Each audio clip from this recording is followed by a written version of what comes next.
Welcome. I know who I am now. Welcome to the Alison Telegraph Room.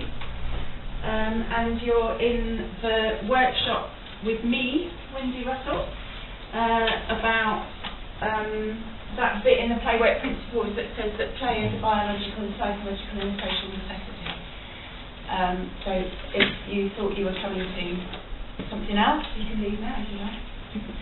And we're in here until about 11. Is anybody planning to sneak off to a session that starts before this one ends? Depends how quickly. Well, now if people were planning, they're going to feel really awkward. Nothing going on. Welcome. We're a really big group, so if you, I'm sorry, I'm not going to make you go around and do introductions. I think there's plenty of networking opportunities and there are badges and you can kind of go up and speak to people yourself, so I'm not going to do that going around about who we are. No, I'm not. Okay, so as I said, there's this bit in the playwork principle that says that play is a biological, psychological and social necessity and is fundamental to the health and development and well-being of individuals and communities, which is part of the playwork principles that we hold dear, quite rightly. They can be critiqued, but we have these principles and that's what we work with. And so what I wanted to look at in this workshop is kind of what does that mean? What does it mean to say that play is a biological, a psychological and a social necessity? And who says that? I wish I had a clicker because I'm going to have to keep doing this.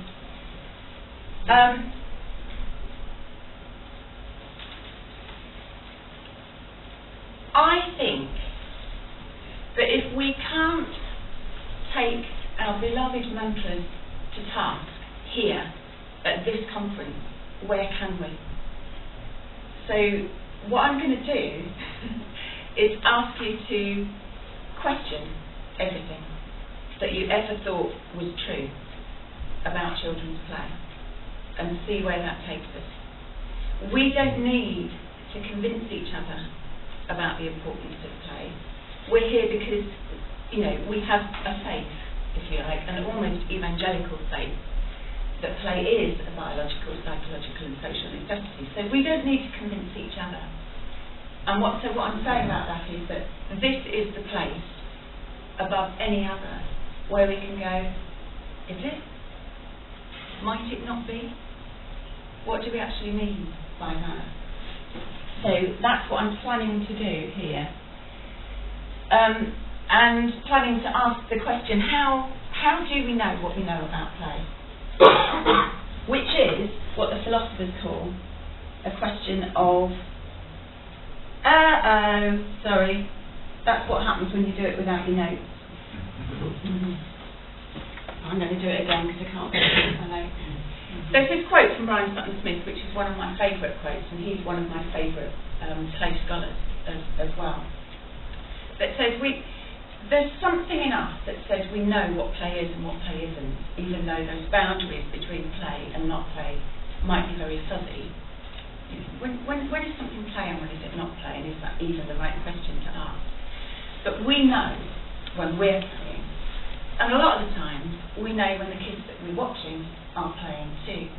But when we start trying to put that into language, it all goes and people go, well yeah, it might be freely chosen, but not all the time. And it might be intrinsically motivated, but there are times when there's extrinsic motivation as well. So all these questions come up. And so he says in his wonderful way, we fall into silliness when we try and start talking about what play is. And one of the reasons for that is that there is more to play than can be contained in language. Language is a poor representation of any kind of reality that can't be contained in words, that different people understand different things by words. But anyway, there's always going to be more to it than can be said in words. How many of you in the room have gone through childbirth? I remember when I was pregnant with my first child, a long time ago, I read all, because I was very, very dutiful mother to be, and I read all the books about childbirth, and I thought, right, I know what it's going to be like. And then in the middle of it, I thought, this is nothing like what they say in the books. Either there's something horribly wrong with me, and something dreadful is going to happen, or the books are wrong. So I'm going to rewrite the books, having been through this. And then, coming out the other end, recovery, I thought, well, how would I write about it? And I ended up using the same words that were already in the books, but they meant something different. And I think, you know, presumably we have all played. I'm making a huge assumption.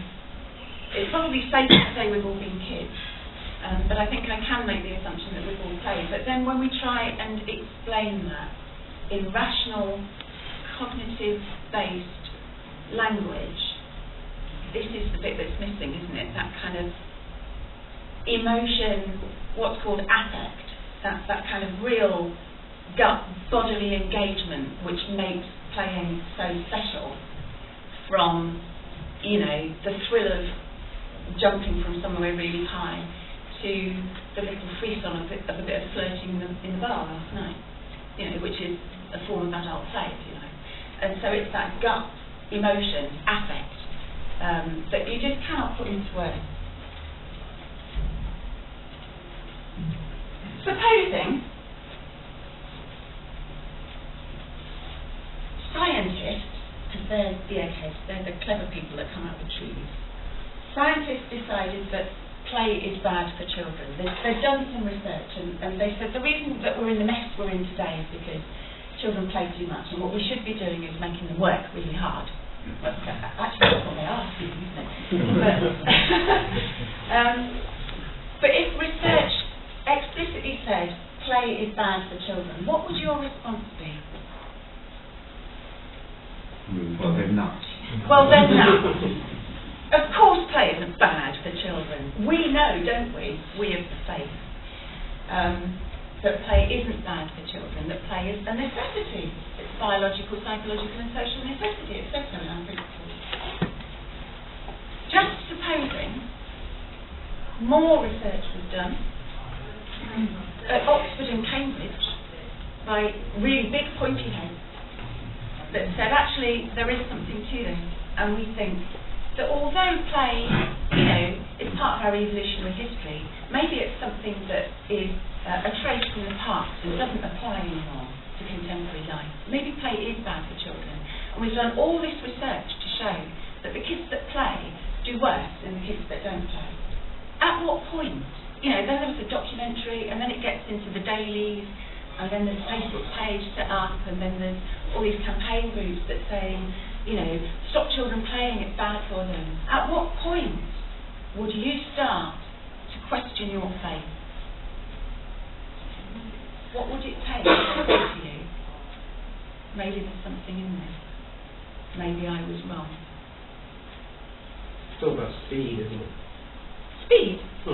If this is done really, really slowly, and everybody starts retiring, you wouldn't have that movement.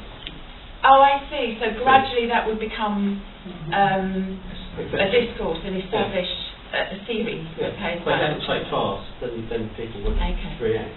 But my question is about you personally, because I am making an assumption that you have huge faith in this idea that play is a necessity for children. For you, in terms of what you know, at what point would you begin to question your own knowledge? It's a big question, though, isn't it? Because it's a massive question. I remember when I first met Mark Armitage, he said all play workers are rubbish. Yes. And therefore, you can make the assumption that most play workers wouldn't meet that threshold because their conviction is so great. Yeah. Personally, I'm at the age now where I believe in my own ideas, and I've always been a bit of a heretic myself. So this is very heretical. Can go and swim up the river as far as I'm concerned. Well, this is I make my own mind up. So that threshold for me is too far in the distance. I wouldn't reach it. I think that's fair enough. And so that's about, the question is, the big word is epistemology, which always sounds a bit rude to me. It's a bit like, you know when kids go, shh, pooh, like that, because it's a rude word, but it's not a rude word, it's shampoo. Epistemology sounds like that to me, because I'm childish, basically. But it's the theory of knowledge. So what you were saying is, I'm old enough to have confidence in what I know. I know what I know. I don't need anybody else to tell me. And it's not about it kind of everything.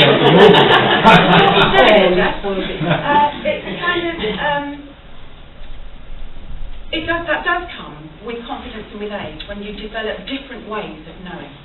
So we start off being told truths and believing them, you know, and then regurgitating them.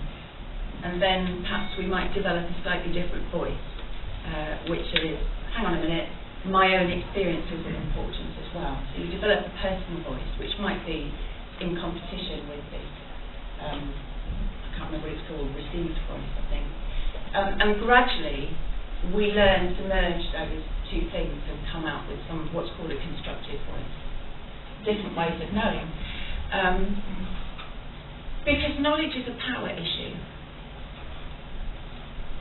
The thing is, children never play, or people never play, never learn what other students or other ways of doing things, or learn to question. You just play when you're young.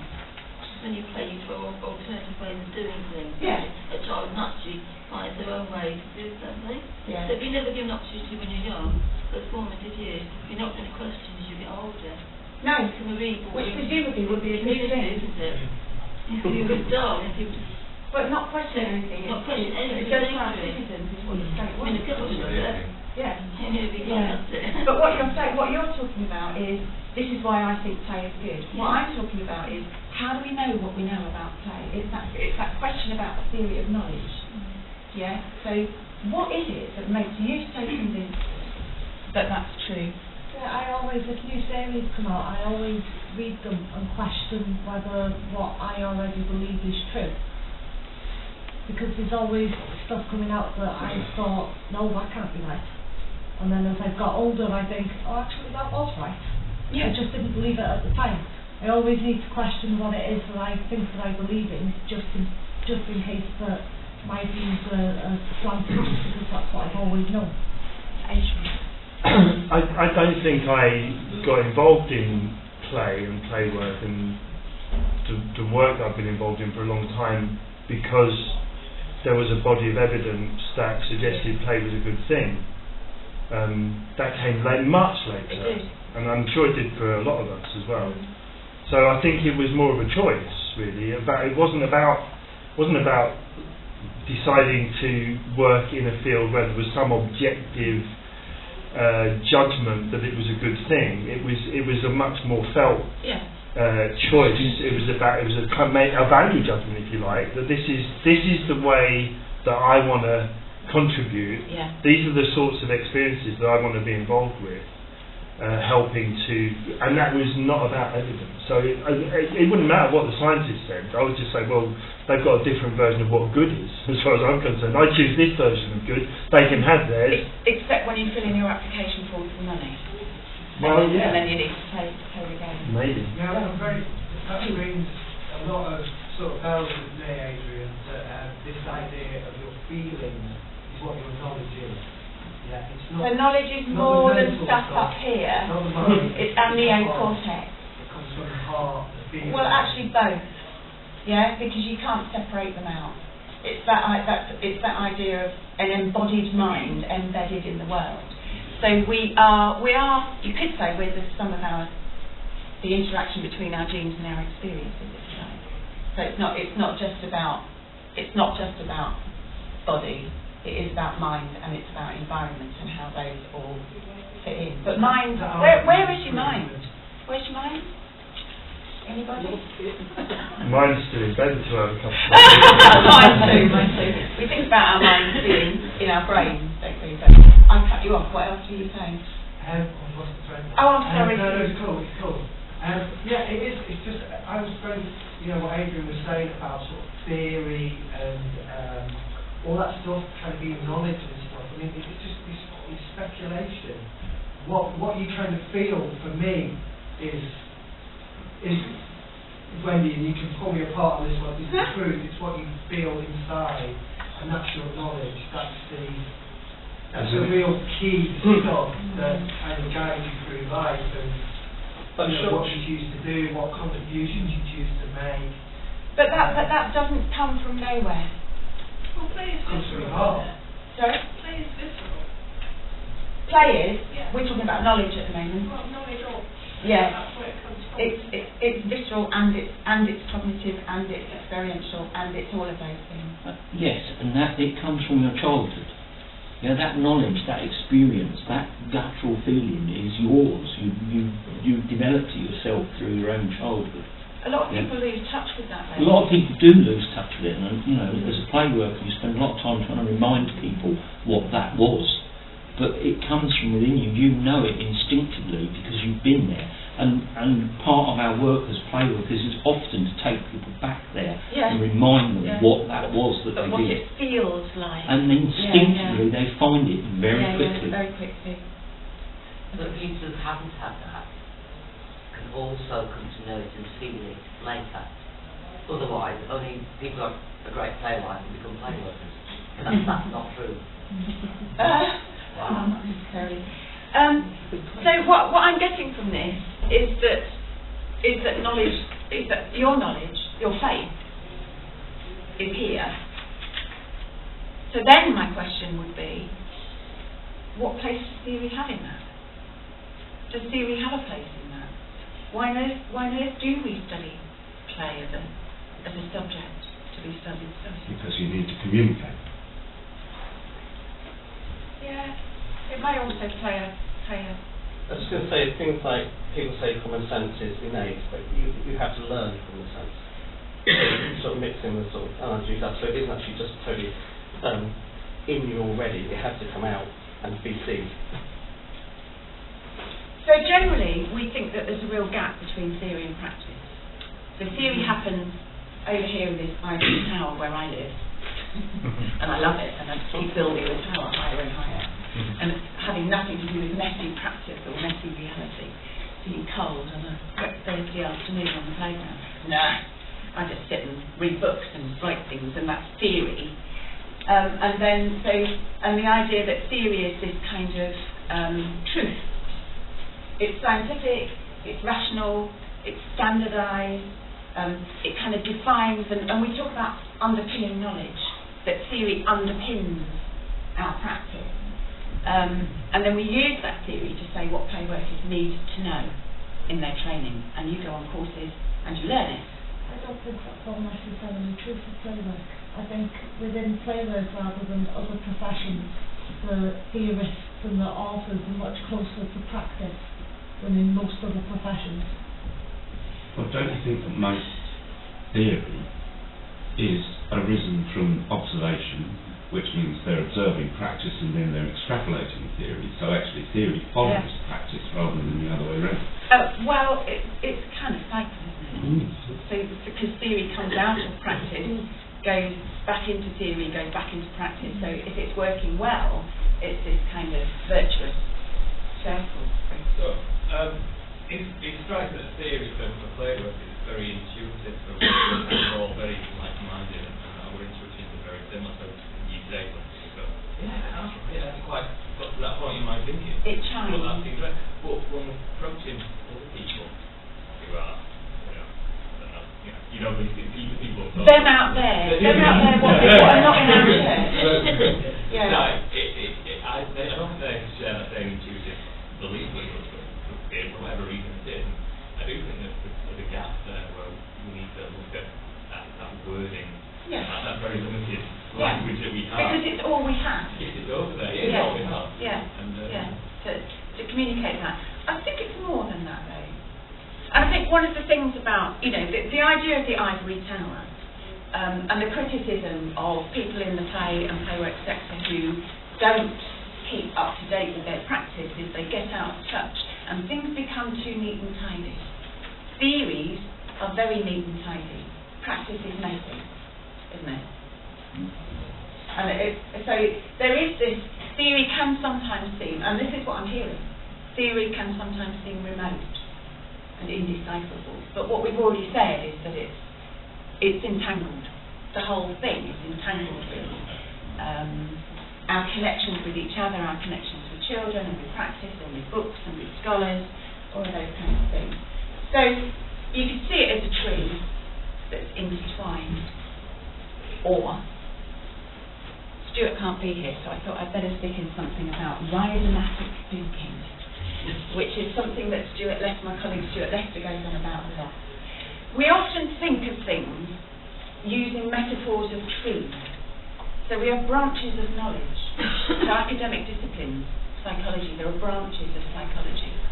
And there are our roots, but my roots are based in, and that's a very static way of looking at things. Although things can branch off in different directions, you're stuck to your roots. Unless you're an ant, you can't move about.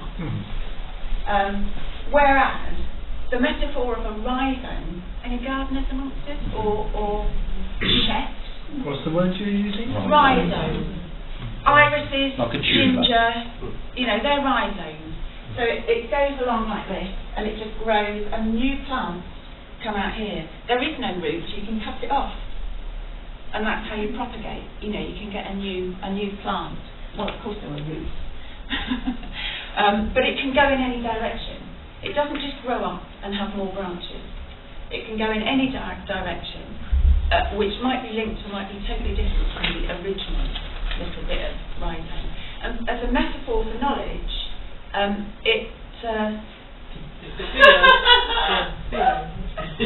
think that's going to happen with more slides. What happens is when you do your PowerPoint and then you put it in another machine, it puts the font back to a default. So knowledge, learning, practice and Theo are all entangled with each other, which is basically a very long-winded way of agreeing with what you were saying before. So there is, in my mind, of course, otherwise my job wouldn't make sense, there is value in theory. And these are some of the values that I think are there. We talked about communicating it to others, especially when you're filling in an application form. So it does help name, it helps give words to the stuff that we do. And we can create our own language, and other people will call it jargon and hate us for it. But if we create our own language, we can say this is what we think it means. But then the we isn't some kind of homogeneous we that always agrees with each other, heaven forbid. One of the other things that theory can do is, what you were saying, is it breaks our habitual understandings of the world. Oh, I hadn't thought about looking at it that way. That does make sense, but I've never thought about that before. So it can disturb long-held assumptions, and it can and it should make us more cautious about truth claims. There is no one single truth about play. That's a very emphatic statement, and I would defend it. And because of this, it makes us slightly more politically aware, because knowledge is power. There is a power in the production of knowledge. Why are STEM subjects being funded at universities, science, technology, engineering, maths, being publicly funded at universities, and none of the others are? It's because of the power of the knowledge production. People who are in power say these are the important things that we need to know, and they're not. So knowledge, there is a power relationship between the known, what's to be known, and the knower. It also means that we can, this idea of conversations with absent others. Somebody writes something and we think, and then you have this imaginary conversation, but what? What about this and what about that?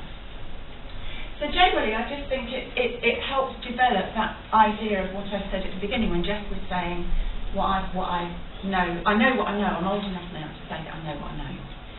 And that's a constructive voice. And it comes out of that whole entanglement of being told truths, your own experience, your conversations with others, your changing experience over time. So that's me making the case for theory, because I think there is a case. and it isn't necessarily remote, it's all linked up with it. Okay, so there's a series, I'm just going to come out of this and put this loop on. A series of really quite bad old photos of children playing, but I want you to have a look at them and answer the question, what's going on here? What do you think might happen next? And how would you describe its function? So I think there's about 6, I can't remember. So what I want you to do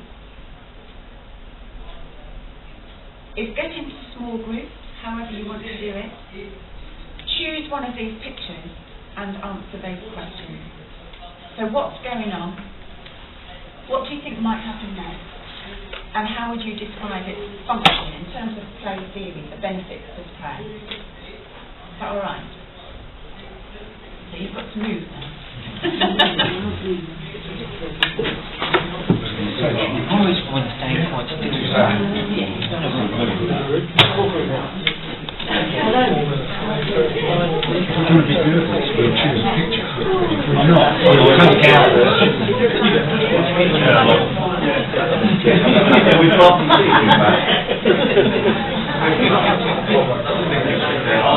He's fully facing the camera.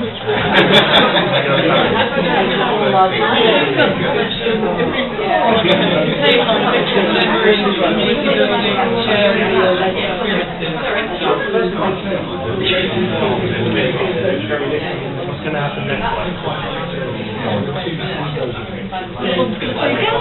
This is my space.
They're going to feel more together after that side of the table.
Three last year. No, I've got that very well.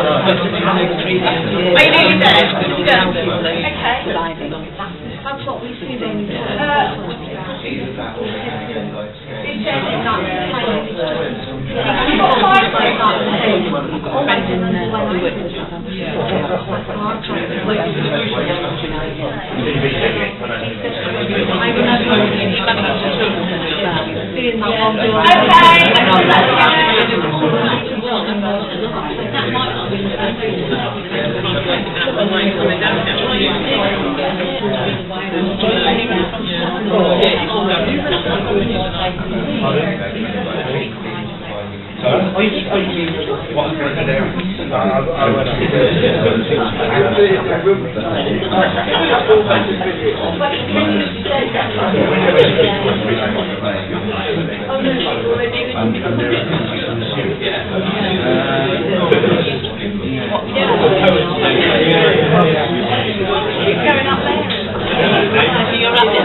On my record, we have 5 groups. So, I'm going to ask you all to feedback. So, which group wants to go first?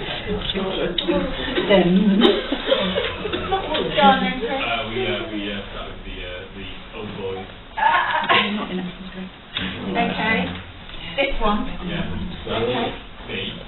Chris last night. What happened next was a lot of groaning and holding his head. So this is still in the bar at the Mansion Hotel, lying on the sofa. Yeah. Okay. Reckon we're making assumptions that it's been it seems a bit weird that people like clubs up have a sleepover, old teenagers. Not much when I'm growing up. I think that next they're going to work with themselves, equal experiences, and probably reminiscing about what's going on. Probably the benefit is that it's more social in terms of that camaraderie is very unique to keep them. It's an attachment thing, friendship. Yeah. Okay. Thank you. I'm quite impressed they've all got bedding. Well, it's planned, isn't it? Yeah. So because this group is the same one. I'll come to you next. Yeah, but my back is I never take to sleep. Just wake up on the morning. Yeah, that's true. But also when you actually go down, it's actually somebody's garage on the way in. Okay, this group, what did you did the same one? Yeah. What did you what were your We also came up with that kind of sense of belonging within the group. We thought that they might wake up and play might commence again. So we were talking about jumping around and sleeping bags. That sometimes it can do that when it comes to that we might get dressed and everybody there. And we talked a lot about reflection as well. Reflecting on what they could remember about the night before. or bragging? Yeah. More like, yeah. And it's a very unusual sense of intimacy, waking up and thinking, oh, I'm a bit close to him. Is that all right? Is that not all right? Yeah, so how might that then manifest itself? What might they then do? Come on, involve me. You might react against it. You might really react against it or go with it. If it was all saving, I think so. And a bit of, a bit of verbal abuse. I think one of the safest likely to get their feet tickled. To wake him up. And so your purpose thing was also about attachment. Attachment, belonging, that it's effective. Okay. And knowing something differently. Yeah. Because your guard's down. Yeah. Not quite the same as... Yeah, it's quite a special time, isn't it? It's a bit like going on camp with kids. You have that whole intimacy thing that happens because you've slept. The dynamic of the group for tomorrow's conference will be different as well, because we'll all be out this evening and there'll be fun and drinking and whatnot. Yeah. Tomorrow will interact differently. Yeah. So it's that capacity for play being kind of not that kind of serious stuff that happens all the time builds attachment. And we talk about attachment for very young children to mothers, but there's far less about peer attachment in the theorising about friendship, I suppose. Did anybody else do this one? Ours was quite different. We were looking more of a sort of Swedish film noir. There's any explanation Grant could offer us for why it was so organised and the sleeping bags and things to lie on. And they've all been poisoned because they're a cult, so there's poison in the water, they're all dead. So I think that was the start of our journey. You just stop taking this before we move into some of the stuff that's already come out. What everybody said, we did, and I think the only additional ones I can think of is the ones where we talked about independence. There's also a separation from your other place that you sleep, but an independence about it. But there's also kind of life skills and you know, so what was the other one? Was it The amount of trust that there must be in this situation for a bunch of boys to be relatively naked or in their underpants, and how they expose themselves to each other in that way that they wouldn't do in their normal school day or whatever, that they trust each other enough. No, they take the risk. Different from normal. Like people in my house, they never sleep because they don't trust each other enough to go to sleep. Because they shaved eyebrows and... And then we did talk about smells, didn't we? And then we asked... That whole body banter, there's whole loads of body banter, isn't there, that would go on the next morning. Various bodily functions coming to the fore. And then we asked who actually took the photo. Oh, we worked that one out. If you look at the very top one, it looks like sleeping bag and crunched up. Yeah. So it's that person as well. So And how did you get Well, that could have been the murderer. Yeah. And in this day and age, if it was a modern photo, where that would appear next, you know. It would be on social media. Yeah, definitely. Yes, that's a good So thought. more likely if they have the shaved eyebrows. Okay. Who wants to go next then? Who didn't have this one? What did you have? We had the one with the children looking at the camera. The sleepover one. Sleepover. Okay. Interesting. Well, we were very serious, weren't we? We didn't come up with murder or anything. No farting, nothing. No farting, no. Shall I? No. Right, through. Very straightforwardly, we said it's kids pulling places at a camp. And that's just what's happening. Yeah. And with the next thing, we came up with so many scenarios that we concluded that you can't say what would happen next. You can imagine what would happen next. So that led on to the function, which was looking at it. And again, there's loads coming in. We've got it's likely to be following an adult theme. There's risk in there because they're playing up. There's a community feel about it because they're all doing it together. And then we realised that we were making loads and loads of assumptions about the scene and why they were there and what was happening. So then it came back to, well, this is a moment and you can't tell what went before and you can't tell what went after. And then we decided that this experience relates to them. You can't know what their experience is from outside. Only they can know from inside. And then we ended up saying that you can't be categoric. There are two things. There are the things you can say, which is what you see and what you know, and then there are assumptions, and you can make as many of those as you like. And that was where we ended up. We were saying that some of our assumptions were based on our own history of it. And I was assuming one thing from my experience with sleepovers, and other people would be assuming different things from their experiences. Yeah. It kind of came back to the idea of memories, and actually that this is a snapshot that when they look back, they'll have different memories attached to it, and one of them might be like, oh, it's the best night ever, and others, one being like, and it's about the memory building together, and it's the fact that they're all there, and that our own memories again influence how we saw it as well. The parent taking it, let's say it is a parent, will see it one way, and it might be like, okay, maybe if I do this I'll be quiet. They might see it in completely other light. Yeah, because it could escalate. Some of us thought that something that would happen immediately afterwards, likely, don't know, of course, but one thing that would be very likely to happen immediately after that is that they'd all fall helplessly about laughing. And in that moment, there'd be a sense of togetherness. Yes, more attachment. Okay. Any other thoughts on this? Did anybody else choose this one? Oh, good. We've done with sleeping. I couldn't remember the term for it because I'm not a very good student.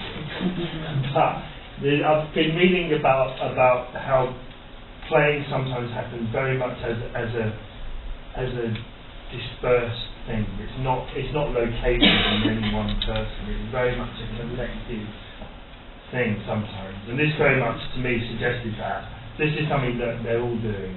It's that idea that the play doesn't reside inside the child. Yeah. It emerges from the whole. I'll use the word interaction for now. Between everything that's there. So that's children's bodies, children's minds, their histories, their feelings, the stuff that's there, the context, the material objects, what this means to them, all of those things.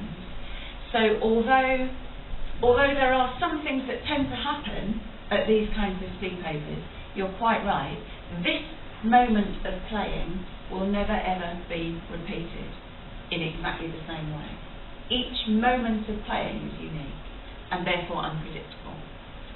There are broad generalisations we can make because we've been in similar situations, and these two groups have posed their own experiences of teenage-led sleepovers on their understanding of what was going on as well. We can't help but see the world through our own eyes. We can be aware that's what we're doing and try and step sideways and look at it differently. But it is that, yes, it's so, in a sense, the play sense, which is another critique of freely chosen. Yeah, because there are limited choices in a scenario like that, aren't there? But you choose to go along with it. And we think of choice as being this rational thing that happens up here. But it's spontaneous, it's opportunistic, it's all of those kind of things that of what this happens in this moment at this time. Who have we got left? Oh, sorry. I was just interested that so many of us chose sleepovers because we're all on that kind of sleepover for 2 days. You are. What projection is going on here? Yeah. Future conferences could be run on a kind of sleepover, just one big room where everybody.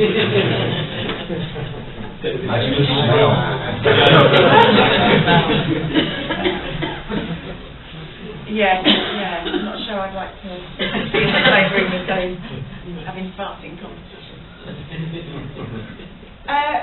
Who haven't we had? Which one did you choose? The one with the boat. The one with the boat? Children's boat. Okay. And the children standing.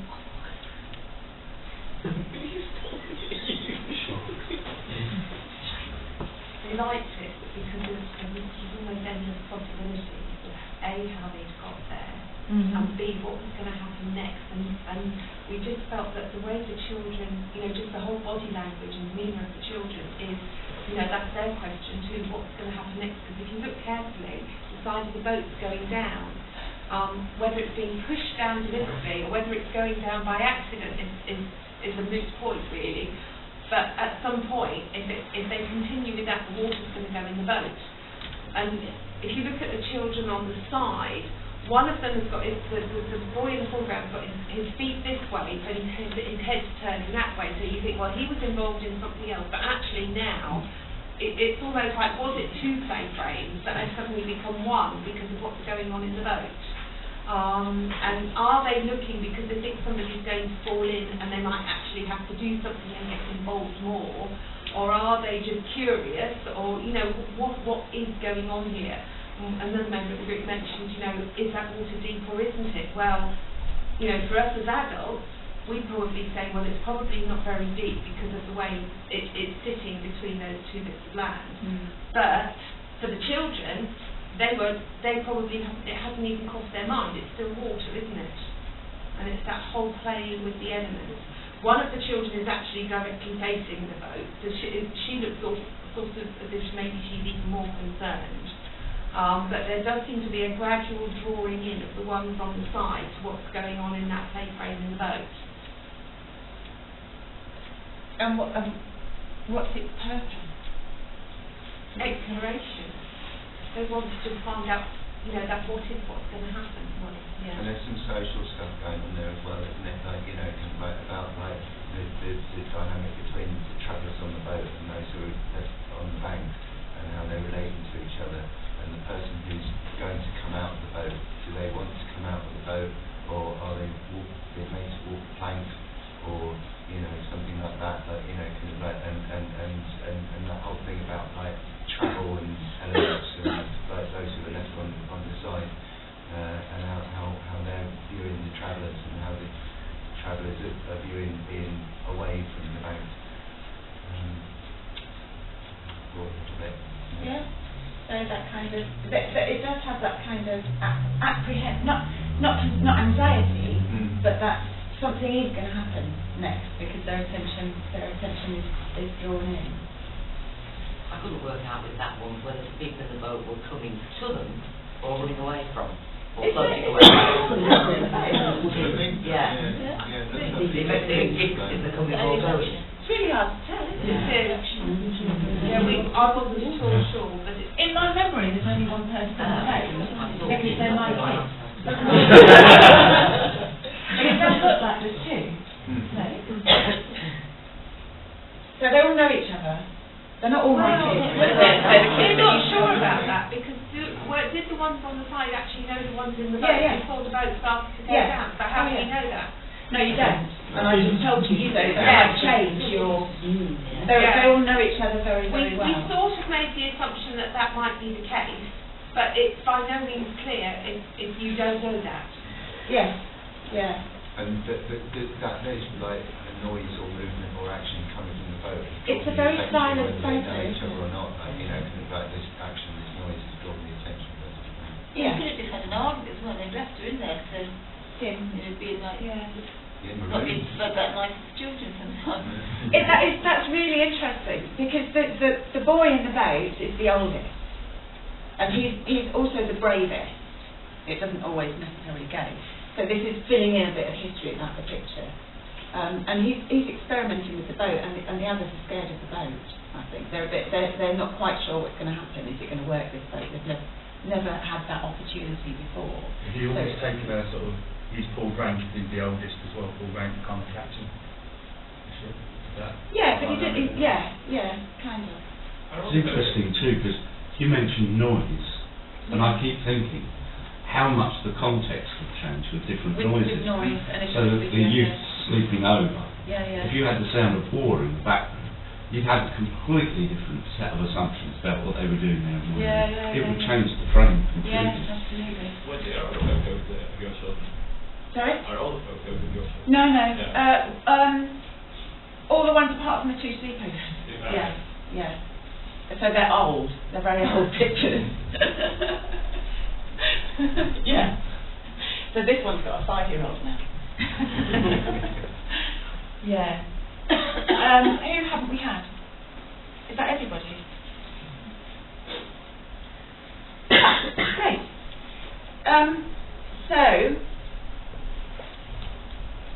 Where does that leave us then in terms of what we know about play? And going back to the opening title, play as a biological, psychological, social necessity, we come back to academic disciplinary perspectives on play. So play has been studied across a number of academic disciplines. And here's a lot of the books that you can find up there, and they'll all tell you something different about play, because these scholars come at it from their own disciplinary perspective. So, broadly speaking, biology, which tends to kind of encompass ideas of evolution and epigenetics, and ethology, which is the study of animals. Neuroscience, psychology, which has branches, like developmental, evolutionary and psychodynamic, and then there's a whole bunch of sociocultural theories that could be from sociology, anthropology, although anthropology is also biological, so there are all sorts of border crossings that happen between academic disciplines, folklore and children's geography. And then of course philosophy has something to say about play. And what's interesting about philosophy is that it doesn't necessarily only look at children's play. And nor do some of these others either. So biology, often ethology looks at animal play. So here's a whistle-stop tour. I don't know if this is what you thought you were getting when you came, but I think I've got 5 minutes to whiz through and summarise what each of these academic disciplines, how they approach studying play. And I'm not going to go into this in any kind of depth, but you can find this out yourself. So, biology is the science of life and of living organisms, and it tends to look at how behaviours evolve, where they come from, what their function is, and a lot of biology tends to be based in ideas of evolution. So how does this particular behaviour contribute to, have I got that in there? Ontogeny and phylogeny. Okay, ontogeny is individual development, and phylogeny is the evolution of the species. So if play has a purpose biologically, it will sit within those two areas. So that's it. So that it's broadly interested in play in terms of its role in the maturation of the individual and also the evolution of the species. So what they say is play assists the young of a species to reach adulthood and therefore to reproduce and continue the survival of the species, which is a very, very pure evolutionary biological way of looking at things. You know, this is kind of, if you were to condense the purest of biological perspectives, but of course there's lots of fuzziness around the edges and more interesting ways of looking at things. But as a summary, generally speaking, that's what biologists are interested in. Then there's neuroscience, which is the umbrella term for kind of brain studies, or the study of the not just brain, the study of the nervous system, which is the whole of the body. And it sees the brain as the nervous system's kind of central command. And because of advances in new technology, neuroscience is very, very powerful at the moment. It's possibly the most powerful form of knowledge production. It must be true because your brain lights up when you do that. And all sorts of conclusions are drawn because people say, look, there's tangible evidence. When you tickle people, this bit of their brain lights up, therefore that bit of the brain is to do with, I don't know, tickling, whatever that might be. And lots of cause-effect connections are made from that. And what I should say about these disciplines is they're not all harmonious. There's lots of disagreements within biology, within neuroscience, about what the truths of those lighting up the different bits of the brain might mean or might not mean. But it's definitely powerful in terms of evidence-based policy. A bit of English policy. What was it? The stuff that Graham Allen looked at. Early intervention. Thank you. He published a paper called Early Intervention Next Steps, which had a picture of two brains on the front, and one was a normal 3-year-old, and the one next to it was small, and this was a 3-year-old that suffered extreme neglect. And it's that kind of stark, utter, singular truth that people claim from neuroscience that's been challenged by some of the people who understand the complexities of such things. So the way that neuroscientists talk about brains, play in the brain, is that the simplest way is play makes the brain bigger, which of course is better, isn't it? Which is a huge simplification of what actually does go on in terms of a child's developing brain. And here we would say that the brain is not an isolated organ stuck in your head. It responds to stuff that happens in the body. It makes things happen in the body, it makes things happen in the environment, and it responds to things happening from the environment. So it's that idea of an embodied brain embedded in the world. Everything emerges from those interactions there. So the idea is that experiences build synaptic connections, and that's where the simplistic idea of play makes the brain bigger comes from. But what Stuart Lester and I found when we did the research for Paper Change, which is upstairs, you can get some there now, is that rather than play helping develop specific skills, it helps build that foundational architecture of the brain, particularly in terms of emotion, reward and motivation, because of the feel-good factor that play gives rise to, and I'll talk to that a little bit more. Have we got time for this? Let's see if this works. The rat tickler. I haven't tested, didn't have time to test the speakers, so it might not work.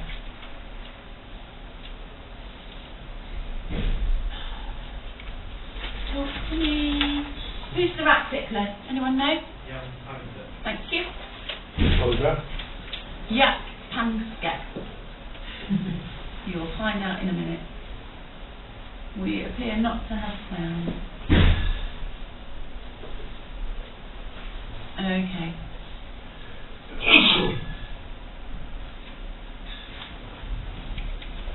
Playing tag, hide and seek. If we try to... Oh, sorry. What do I do now? Why can't I see the make it bigger bit and the bit that should be down here? Double click on it, it should go full screen. Thank you. Find children up for kicking a soccer ball. That's a stylized play, but that's not real play. Real play is something the children themselves do, and that's the good stuff for the brain. I think our laboratory is the first to really scientifically study play, and we've mapped out systems for crying and psychological pain, and we believe that these are very big ticket items in depression. We've already done experiments in rats, and play makes them better controlled adults, less impulsive, more socially intelligent. Rat laughter was a serendipitous discovery. I had a postdoctoral fellow, Brian Newton. He wanted to know if there was a play vocalization. I said, well, these animals make all their sounds outside our hearing range, way high frequencies called ultrasonic. When little rats are playing, the playing field is full of little chirps.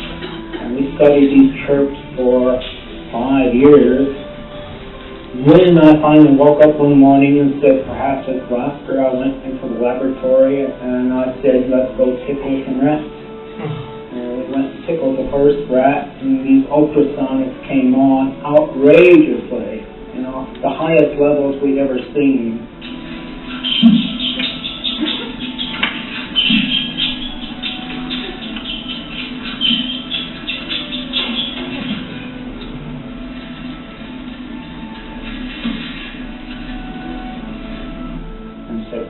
Let's try that again with another animal. Same thing. Third animal, fourth animal. Every animal showed the response. And they became very fond of you if you played with them like that. We're convinced that this is an ancestral sound that we share with the other mammals. And that laughter is the appropriate term. And if you understand this circuitry in the brain, you will begin to have a science of joy.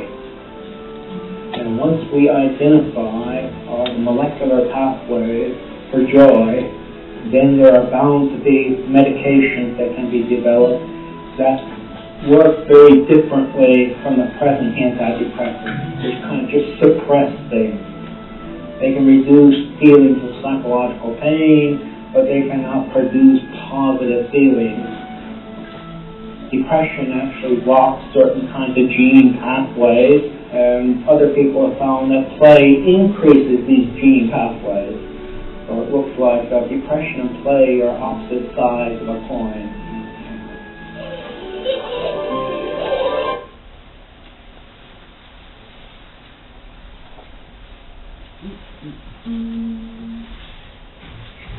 Could you hear that?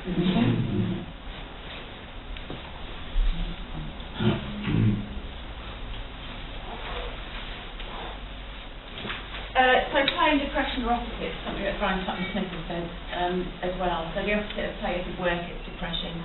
So when we say that play is fun, not necessarily that children have great fun all the time when they play, or that adults do, but it is definitely associated with positive affect. We kind of tend to downplay that. That's the work we do, and this is the... Excuse me.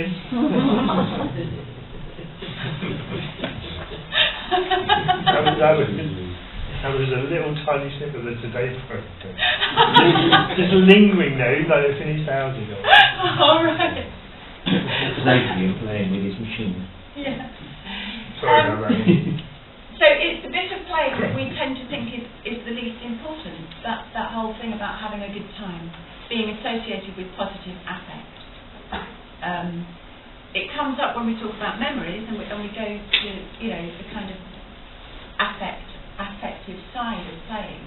But when we theorise play, we tend to bring it back up here and say that having fun is, well, it's a byproduct. But actually what Jack Panzer is saying, and what Brian Sutton Smith does as well, is that that's the whole point.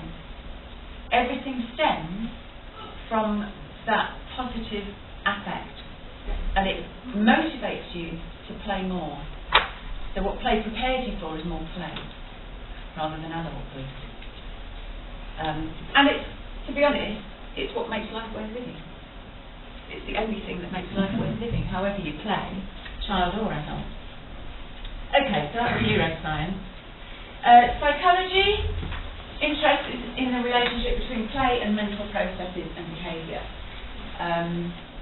And this is where most of our cherished playwork theories reside, actually, in psychology.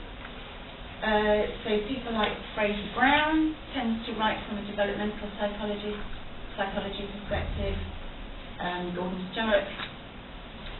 Gordon Sturrock's work initially with Perry, but Perry kind of went off in a bit of a different direction, but it was still largely psychology. Based in psychodynamic theories, depth psychology, and of course Bob in evolutionary psychology, which has very close borders with evolutionary biology as well. So this is where most of our playwork theories tend to reside. So developmental psychology, a focus on the relationship between, I just said that, play is a process that helps develop mental capabilities. This is Piaget and Vygotsky basically, and it's the stuff that's churned out time and time again when you talk about child development, but it's about cognitive development, and the idea that play helps you develop skills that you're going to need later in life. The same idea is a biological practice theory as well, which is this idea of deferred benefit. Depth psychology, that play has a particular role to play in emotional development. So there's Freudian ideas of fantasy play as wish fulfillment. The child who's got a brand new baby will attack the doll rather than the baby because they've been put out because there's somebody else taking all the attention. That wish fulfillment idea, or cathartic, practicing something that is going to make you anxious, and you can play it out and then determine, you have some control over what happens in the end. So you develop a sense of kind of control and power over situations that otherwise you might be powerless in. So play helps support the development of emotion regulation, which is different from emotion management. Emotion regulation is about getting the balance right between extreme emotions and more social emotions. Again, it tends to be quite future focused. So evolutionary psychology, this is the idea that we haven't really evolved since the Pleistocene age, and most of our mental modules, because there's this kind of modular idea of the modular structure of the brain, we still carry those psychological traits that were evolved to adapt to conditions in the Pleistocene era, and that this is transmitted via genes and genes only. There are lots of other ways of looking at evolution beyond genetic evolution now, including epigenetics. So it gets people really angry, ideas of evolutionary psychology, because it's just so static, it's just so stuck in the Pleistocene age. It says this is how things are, and it reduces ideas of evolution to just genes, so it doesn't take into account any other forms of evolution that might happen. But also they use this idea to explain, not necessarily to justify, but to explain very emotive ideas like sexism or racism or aggression to say, well, we needed to have these things back in the Pleistocene era, and we've still got them, and that's why we're racist, and that's why we're sexist. And it essentialises people into categories in that way, which is and takes no account of cultural context or history at all. Just our brains are stuck in the Pleistocene era, and we're, you know, an ancient brain in a modern world, if you like. Quite limiting. But don't talk about myself then. Then there's evolutionary developmental psychology, which is kind of, it grew out of, if you like, it's a rhizomatic offspring of evolutionary psychology, which came about with the discovery of epigenetics. So evolution is more than just genetics. There are other factors involved. Did anybody go to Patrick Bateson's lecture on epigenetics here 2 years ago? It was amazing. It was like this Oxford professor, was it Cambridge, I can't remember, giving this lecture on epigenetics, and all these playworkers sat cross-legged on the floor. So the idea here is that play's benefits might be immediate rather than deferred. So what you do when you play is you don't learn skills that you're going to need later on in life. You learn how to be a child, here and now, which of course has trickle-on benefits later in life. But those benefits are much more immediate. Play helps children adapt to and adapt their environment, their current environment today, not 10 years or 20 years down the line. So socio-cultural approaches pay attention to context, of course, the kind of societies and cultures that children grow up in. And sometimes that can also be future focused. So some theories of socialisation talk about how children become socialised. They see children as a blank slate and how they learn all the kind of manners and mores of their culture. Others say children have more what's called agency, that they contribute to the development of these cultures, that children have their own cultures of playing. They can be studied as a different tribe by anthropologists, if you like. You can say folklorists, who have no concern about how children are developing or not, just look at children's play as a culture in its own right.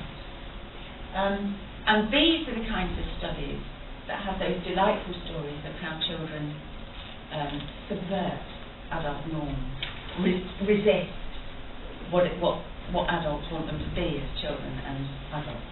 So these are all the playworkers like these kinds of stories, because you can read stories of fartball and toilet humour and, you know, naughty things that children have done, and we giggle very indulgently when we see them do it.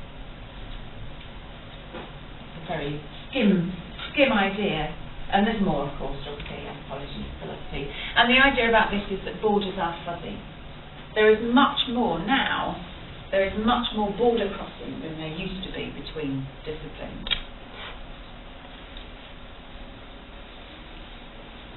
But this isn't a level playing field. There is a political hierarchy to disciplines. This isn't mine, I just nicked it as a picture. But you can get carried away reading it if you like. So disciplines tend to diss other disciplines, and disciplines tend to discipline their own disciples. So if you are a psychologist, these are the basic ideas that you work from. If you are a sociologist, these are the basic ideas that you work from. And therefore nothing else can happen within those disciplines themselves. And this is the idea of paradigms. If you've read your journey planner, paradigms is one of those words we're not allowed to utter, and I'm likely to get shot down from the playworkers to me. You're looking at me blankly. You've not read your journey planner. When you read them, you'll see paradigms is one of these words that people seem to hate. I don't know why. But they're crucial to understanding the power of knowledge production, because they're those basic ideas from which you can never start from a blank slate when you study something. You always have to start from what's gone on before. You always have to take some things for granted, and they become paradigmatic. So the whole framework of basic values, beliefs, all that kind of stuff, is what a paradigm is. And these paradigms are not equal. Some are more dominant than others, which is what makes it a political issue. And this is from who talked about common sense earlier. This is the idea of common sense knowledge. Is our paradigms are so deeply embedded, we cannot see beyond them, and it becomes a common sense way of understanding them until something happens to make you question that. So, of course, the dominant paradigm that we have in childhood studies is one of developmental psychology. It almost prevents any other kind of conversation going on. We tend to see children as developmental projects. The whole purpose of childhood is to develop along these universal stages to adulthood. That's what it's about, which is why we tend to talk about play, how play helps children develop, a very future-focused way of looking at things. And this, of course, has been challenged. And it was initially challenged by something called the Social Studies of Childhood, a seminal book published in, I think the second edition was published in 1997. So towards the end of the 20th century, sociologists started thinking that childhood was worth studying in its own right, rather than just children as members of families. And they came up with this radical idea for the time, which was childhood can be seen as a social construction. The way we understand childhood differs over time and space, so it's not universal. You know, if you live somewhere else, you value childhood differently, or different periods in history have valued childhood differently. And in that sense, the concept of childhood is socially constructed.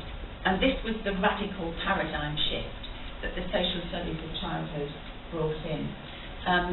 So they challenged the idea of universal childhood, and they also challenged the idea of a blank slate, that children were passive, absorbers of things, and said children are active agents in their own lives.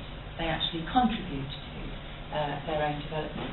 Radical for the time, and that's now also being challenged.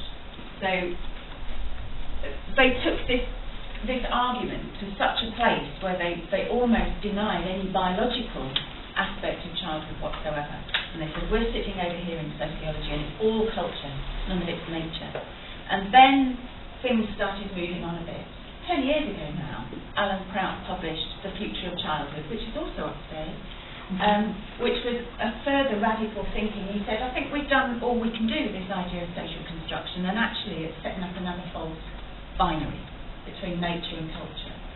So, of course, children, we can't see them as either natural or cultural. And he started drawing on different theories that join all those things together. So you look at how those things become entangled. So, childhood emerges from this whole assemblage of different materials. It's cultural, it's biological, it's social, it's individual, it's historical, technological, spatial, material, discursive, and more. So you can't just say nature-nurture. The idea that you can have percentages of nature-nurture has been, I hope, thoroughly put to bed.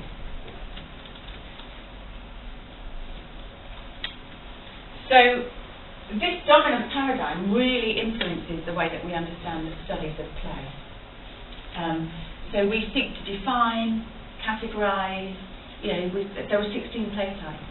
There are 3 stages of play development according to Piaget. And things that fit in these neat categories. This goes back to that tree, that entwined tree at the beginning of the presentation when I was saying, science likes things nice and neat. So in order to understand things, we will categorise them, and that's useful. I'm not saying that isn't useful, but if you stop there and you don't add it all back together and look at that entanglement, then it becomes reduced to 16 play types. Also, we see childhood as a natural, a period of freedom and innocence. Heteronymous, my goodness me. That's when children are subject to laws outside of themselves, and in our culture, we like children to develop autonomy, not always being told what they've done from the outside, not always being told from the outside what should be done, that that they can regulate themselves and become model citizens in an autonomous kind of way, which then excludes all that entanglement that I've been talking about. So children are not independent, they're interdependent. Interdependent with other people, with other things, with material objects, with histories, all of those kinds of things. You can't take a child out. What psychology does is it looks at an individual, not the individual and the interaction with context. So I've already said this bit. Most of the traditional accounts of play value it for its deferred benefits, and this is what Brian Sutton Smith calls the progress rhetoric. And Burkhardt is an ethologist. Gordon Burkhardt is an ethologist, so he's in the biology section. So this is where biology starts to question its own paradigms. And in his book, now also 10 years old, this stuff is getting old. He looks much more at the immediate benefits of animal play. The benefits of looking at those who study animal play is that we can step out of our emotional relationship with childhood.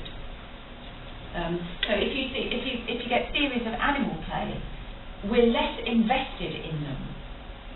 So when animal play scholars say rough and tumble is about social bonding, we go, oh, maybe it's not about practicing aggression skills for the future then. Because we're less invested in that idea. So it provides important physical exercise to build your muscles in the here and now. It allows you to test objects. It gets all those friendship status stuff sorted out today, not 20 years down the line. And it enhances, that should say, physiological and psychological well-being and resilience, and more on this in a minute.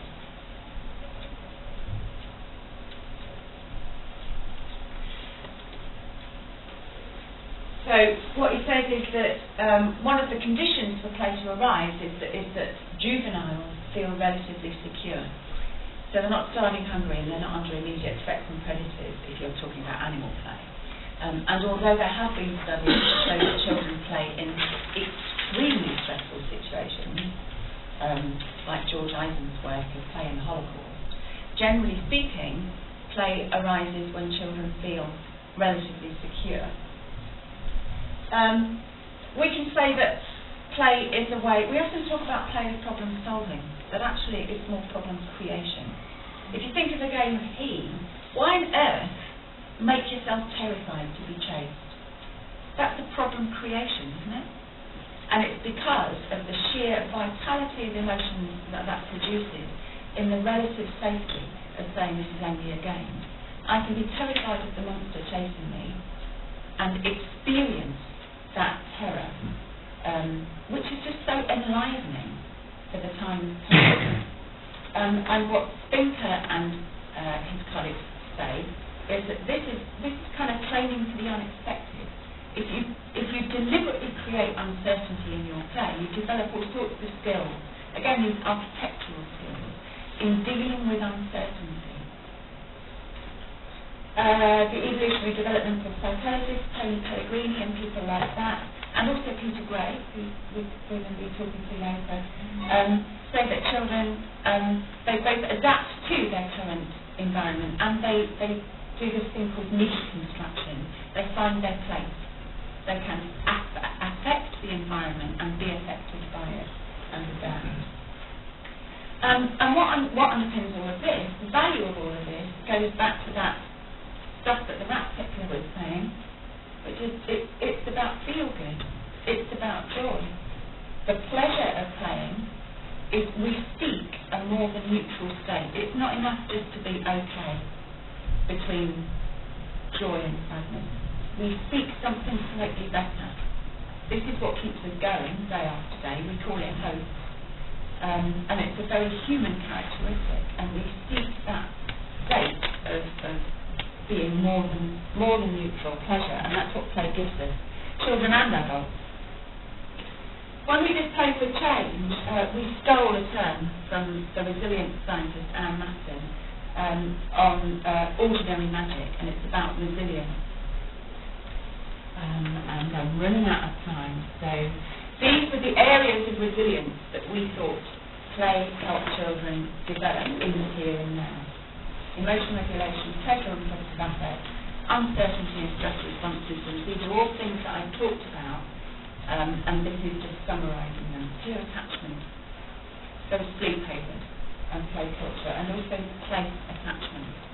And rather than learning specific skills, it's about a disposition to the world. What if? And I'm going to end it there.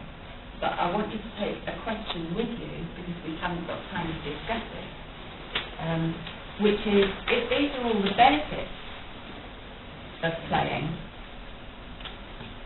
is play a necessity? Can we answer that question? Is play a necessity? And what on earth then, if we take that ordinary magic rather than any kind of idealised romantic magic, what might we think of the concept of play deprivation?